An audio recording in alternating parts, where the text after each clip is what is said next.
Hello everyone, welcome back to my channel Guruji Gyan. आज का topic बहुत ही खास होने वाला है। हेल्थ को लेकर बहुत ही चिंतित होते हैं और हेल्थ और फिटनेस पे कैसे ध्यान रखा जाए, आज इन्हीं सवालों का जवाब देने के लिए हमारे साथ ज्वाइन कर रहे हैं आचार्य राजीव गोयल जी, जो आज हमें बताएंगे कि हम अपनी फिटनेस को कैसे ध्यान रख सकते हैं, क्या हमें कुछ खास करना चाहिए साल 2025 में, जिसकी वजह से हमारी हेल्थ जो है बहुत ही अच्छी रहे। नमस्कार, सुंदर टॉपिक चूज किया आज। 2025 का साल हमने हेल्थ एंड फिटनेस पे कैसे करें 2025 का साल है ये हमारा। सबसे पहले साल में हर व्यक्ति रेजोल्यूशन बनाता है। इस साल का रेजोल्यूशन बनना चाहिए disease free, medicine free life. बिल्कुल, बहुत ज्यादा होने लग गया अब तो बीमारियां और मेडिसिन भी बहुत ज्यादा चल रही है लोगों की। India is a capital of diabetics. हर तीसरा चौथा व्यक्ति हिंदुस्तान में डायबिटिक के, प्री डायबिटिक या डायबिटिक के सिम्टम्स पे है। जी बिल्कुल। हर पांचवा व्यक्ति हिंदुस्तान में ओबेसिटी के सिम्टम्स पे है। बिल्कुल बिल्कुल। इनका कॉरस्पॉन्डिंग इफेक्ट हमारे बाकी ऑर्गन्स पे आता है। कभी भी किसी के डेथ रिपोर्ट में ये नहीं लिखा जाता कि डायबिटिक से या ओबेसिटी से गुजरा है। इसका क्योंकि कॉरस्पॉन्डिंग इफेक्ट हमारे ऑर्गन्स पे जाता है। ये हमारी बॉडी में इंफ्लेमेशन पैदा करता है और इसके इंफ्लेमेशन की वजह से हमारे बॉडी के डिफरेंट ऑर्गन, चाहे वो हार्ट है या किडनी है या लंग है या लीवर है या और नाना प्रकार के हमारे ऑर्गन है, उस पर प्रभाव पड़ता है, जिससे हमारे वो डैमेज होते हैं। और डैमेज होते होते हमारे एक टाइम आता है जब वो बियॉन्ड रिपेयर हो जाते हैं और हमारे लिए समस्या बढ़ जाती है। हम एक गोलियों को ऐसे खाते हैं जैसे भोजन के अंदर हम नाश्ता कर रहे हो। बिल्कुल। अगर हमें इन सब चीजों से मुक्ति चाहिए तो अपने जीवन को आज से, अभी से और इस साल के में प्रण लेके हम बेहतर करेंगे। उसके लिए मैं आपको एक सॉल्यूशन देता हूँ, एक बहुत छोटा सा फॉर्मूला देता हूँ आपको। आपने कहा रेजोल्यूशन तो हर साल लिया जाता है, लेकिन रेजोल्यूशन को कोई अपनाया नहीं जाता है। बहुत से लोग जो है रेजोल्यूशन हर साल लेते हैं, पर लेकिन उसको एक्सेप्ट करके उसको फॉलो करना पूरे साल वो बहुत ही मुश्किल है। बढ़िया, अति उत्तम।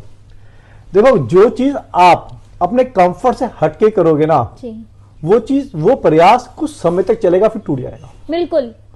हमें अपनी जीवनचर्या को अपने कंफर्ट के साथ इस ढंग से ढालना है कि वो जीवनचर्या हमारे लिए रेमेडियल हो जाए। जो व्यक्ति बहुत डिफरेंट तरीके से चाहते हैं, मतलब बहुत ही ज्यादा अपने आप को पुश एंड पुल करके कुछ कार्य करना चाहते हैं, कुछ समय तो चलता है, उसके बाद नहीं चल पाता, नहीं पता। इसीलिए रिजोल्यूशन फेल हो जाते हैं।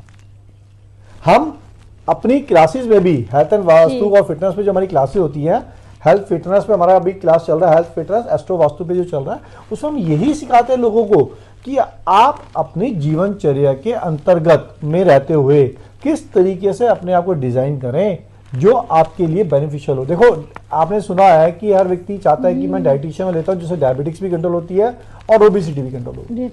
अब आप समझिए कि जब हम किसी डाइटिशियन को हम अपॉइंट करते हैं, उनसे डाइट प्लान लेते हैं, डाइट प्लान लेते लेते हम कुछ समय तक चल रहे हैं, क्योंकि हमारे को उस अनुशासन में रहने के लिए एक व्यक्ति ने पुश किया जी। हम यहाँ बात कर रहे हैं कि अपने जीवन को इस तरीके से डिजाइन करें कि उसमें किसी आउटसाइडर पुश की आवश्यकता ना पड़े।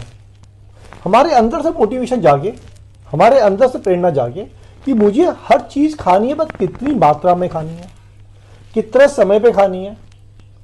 देखो, एक इंपॉर्टेंट चीज समझें आप बात को, जीवन के ना 6 एक इंपॉर्टेंट स्तंभ है। स्तंभ में ये आता सबसे पहले तो हम क्या खा रहे हैं, व्हाट वी ईट, और उससे ज्यादा इंपॉर्टेंट है हाउ वी ईट। एग्जैक्टली। और उसके बाद ये आ जाता है कि हम सो कैसे रहे, हमारी निंद्रा कैसी है, फिर हमारी डेली रूटीन एक्टिविटी कैसी है, जैसे एक्सरसाइज है या नहीं है उसमें, या उसके अंदर हमारी कोई ऐसी दिनचर्या में एक्टिविटीज है जिसके अंदर हम एक्सरसाइज के माध्यम से हम कुछ फिजिकल वर्क काउंट करें।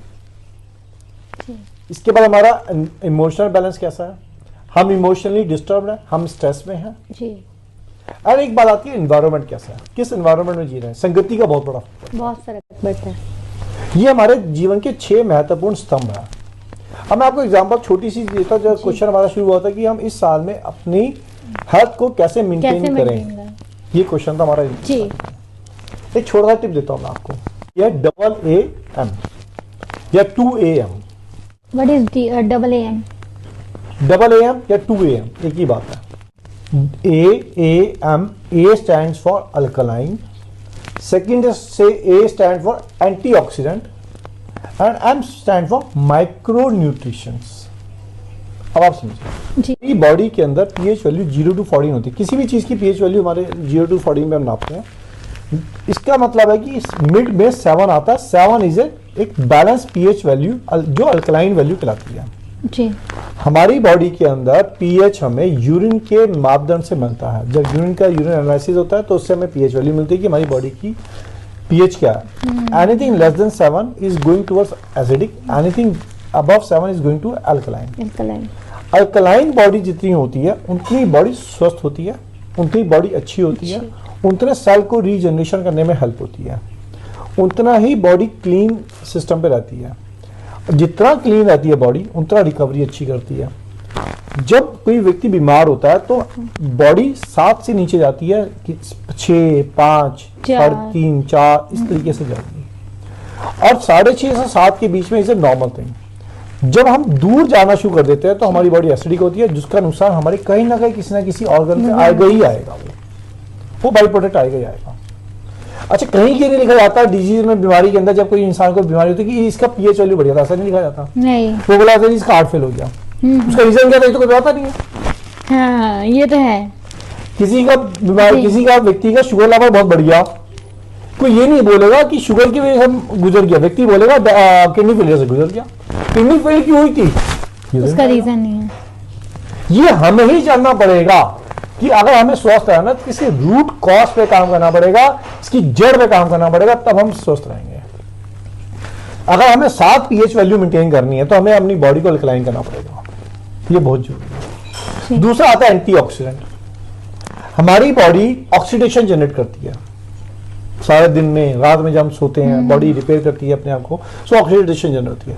इसको एंटीऑक्सीडेंट करने के लिए हमें अपने आप के अंदर कुछ ऐसे तत्वों को ऐड करना चाहिए जो कि एंटीऑक्सीडेंट काम करें। बिल्कुल। अल्कलाइन और एंटीऑक्सीडेंट के लिए हम अपनी सब्जी के अंदर कच्ची सब्जियां, पालक, और आजकल तो सर्दियां में तो बहुत सारी सब्जी आती है, हरी सब्जियां आती हैं, खीरा, टमाटर, बहुत सारी कच्ची सब्जियां हैं, इस पे कार्य करें, सिखाएं। तीसरा आता है माइक्रो न्यूट्रिशंस जी। माइक्रो न्यूट्रिशंस इस प्रकार से होता है जैसे दाल में नमक छोटा सा होता है, चुटकी भर, अगर वो नहीं है तो दाल बेकार होगी। ये है माइक्रो न्यूट्रिशन। बहुत कम मात्रा में हमारी बॉडी में होते हैं मिनरल्स एंड विटामिन्स के फॉर्मेट में, लेकिन ये इतने ही जरूरी है जितने कि हमारी बॉडी को पूरा चलाने के लिए, अवस्था मेंटेन करने के लिए हम मैक्रो विटामिन्स लेते हैं, मैक्रो न्यूट्रिशंस लेते हैं। अब विटामिन्स, मिनरल्स पर्याप्त मात्रा में नहीं है, इसका इफेक्ट पड़ेगा हमारे गुड एंजाइम्स पे, हार्मोनल इम्बैलेंसेस पे, ऊपर गुड सिस्टम पे हमारा इफेक्ट आएगा। अगर हमें अपने आप को स्वस्थ करना है तो 2AM के फॉर्मूला को फॉलो करें, अल्कलाइन बॉडी बनाएं, एंटीऑक्सीडेंट डेवलप करें अपनी बॉडी में, एंड माइक्रो न्यूट्रिशंस की क्वांटिटी को बढ़ाएं। अगर हम ये नहीं करेंगे तो definitely is going to effect on your body parts. इस विषय पे और ज्यादा जानकारी हम चाहते हैं तो आप हमारे साथ जुड़िए। हमारा हेल्थ फिटनेस एस्ट्रो वास्तु पे एक कार्यक्रम चल रहा है जिसमें हम डिटेलिंग पे आपको बताते हैं इसमें। और इम्पॉर्टेंट बात यह कि इस कार्यक्रम में हम पूरी कोशिश करते हैं कि आपकी अगर कोई टैबलेट चल रही है, आप किसी पीड़ा से ग्रस्त हैं, या तो उसमें कमी है या उसे आप निजात पाए, हम आपको वो इंसाइट्स देंगे जिसके माध्यम से आप अपने आप को, अपने परिवार को, अपने आसपास के लोगों को स्वस्थ कर सकें, बेहतर लाइफ जी सकें। हमारा गोल इस साल का है, जो हमारे साथ जुड़ेंगे लोग, disease free, medicine free life, ये हमारा इस साल का टारगेट है। धन्यवाद आप सबका। विशाली जी आपका भी बहुत बहुत शुक्रिया, थैंक यू। गुरु जी के चैनल के साथ बने रहिए, आगे आने वाली सीरीज को देखते रहिए। Thank you.